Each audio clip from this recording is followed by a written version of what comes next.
నాతో పాటు TS chairman, Telangana రాష్ట్ర media committee, Telangana Pradesh Congress committee media committee chairman Manne Satish గారు, నూకా కిరణ్ గారు, శ్రీకాంత్ యాదవ్ గారు స్పోక్స్ పర్సన్ కూడా ఈరోజు ప్రెస్ మీట్లో పాల్గొంచుకుంటున్నారు. ముఖ్యంగా ఇరిగేషన్ ప్రాజెక్టులకు సంబంధించి బీఆర్ఎస్ పార్టీ రాజకీయ వ్యూహంలో ఇప్పుడున్నటువంటి తెలంగాణ గవర్నమెంట్ ఇరకాటంలో పెట్టాలి, తెలంగాణ ప్రజల్ని తప్పుదో పట్టించాలి, తెలంగాణ ప్రజల మనసులో విషబీజం నాటాలి అన్న ఉద్దేశంతో పదే పదే గతంలో బనకచెర్ల విషయం కానీ, నిన్న వినోద్ గారు, బీఆర్ఎస్ పార్టీ వినోద్ గారు ఆల్మట్టి విషయంలో కానీ తెలంగాణ ప్రజల్ని తప్పుదో పట్టించే ప్రయత్నం చేస్తుర్రు. బనకచెర్లను కొన్ని రోజులు ఆ బంకను తీసుకుపోయి కిందున్న రాష్ట్రానికి టీడీపీ ప్రభుత్వానికి అంటగడదామని చూసారు.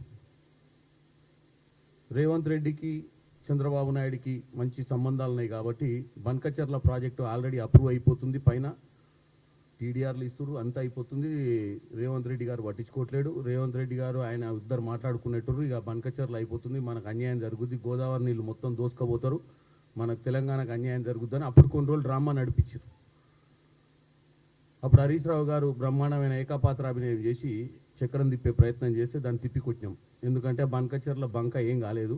ఎందుకంటే ఢిల్లీలోనే జలశక్తి శాఖ మంత్రివర్యులు పాటిల్ గారు కూర్చొని అసలు ఈ చర్చనే లేదు, ఈ చర్చ తావే లేదు, ఈ చర్చ కింద రెండు రాష్ట్రాలు చర్చ చేసుకోవాలి, గోదావరి ట్రిబ్యునల్లో చర్చలు చేసుకొని మా దగ్గరకు వచ్చిన తర్వాత మేము అప్పుడు దాన్ని లాస్ట్కు ఏమైతే అది మేము కాదు న్యాయ నిర్ణేతలు, మేము కాదు నిర్ణయించేదని చెప్పి సెంట్రల్ గవర్నమెంట్ మినిస్టరు, ఇద్దరు చీఫ్ మినిస్టర్లను పిలిచి వేరే విషయాలు ఏదున్నాయో ఇటు కృష్ణా మీద కానీ గోదావరి మీద ఉన్న అంశాలను మాట్లాడి పంపించారు. దాంతో ఆ మ్యాటర్ సద్దుమణిగింది.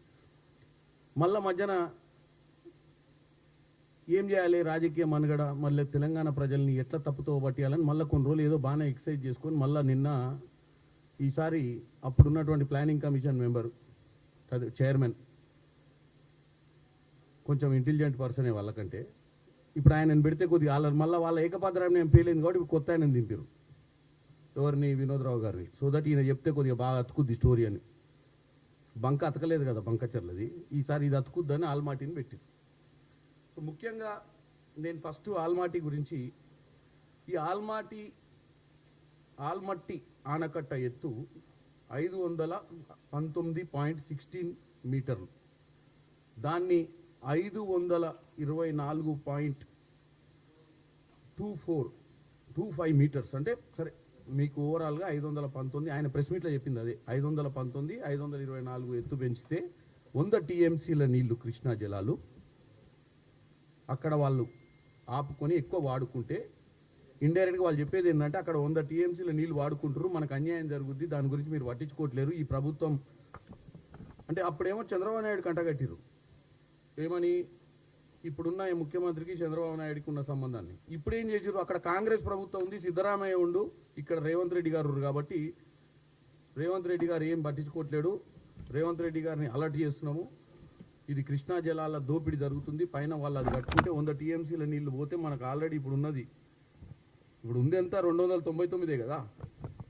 ఈ 299కే మనం పరిమితం కావాల్సిన పరిస్థితికి ఎందుకు వచ్చింది, అది మన తర్వాత మాట్లాడతాం, ముందు ఈ సబ్జెక్ట్ చెప్తాం. ఈ 100 టీఎంసీలు పోతున్నాయి, మనం అప్రమత్తంగా ఉండాలని చెప్తున్నాం. నేను ఫస్ట్ చెప్పాల్సింది ఏంటంటే, ఈ ఆల్మట్టి ఆనకట్ట ఒకవేళ ఎత్తు పెంచితే కూడా వెస్టర్న్ మహారాష్ట్ర అంటే పశ్చిమ మహారాష్ట్రలో ఉన్నటువంటి సాంగ్లీ, కోల్హాపూర్ ప్రాంతాలల్లో ముంపుకు గురవుతాయి. ఫస్ట్ అంటే మనకంటే ముందు మనం పక్కన పెడదాం, మన చరిత్ర చెప్దాం, ఇది ఈరోజు చరిత్ర కాదు. కర్ణాటక ఆల్మట్టి ఆనకట్ట మీద వాళ్ళు సామర్థ్యాన్ని పెంచాలన్నది నిన్న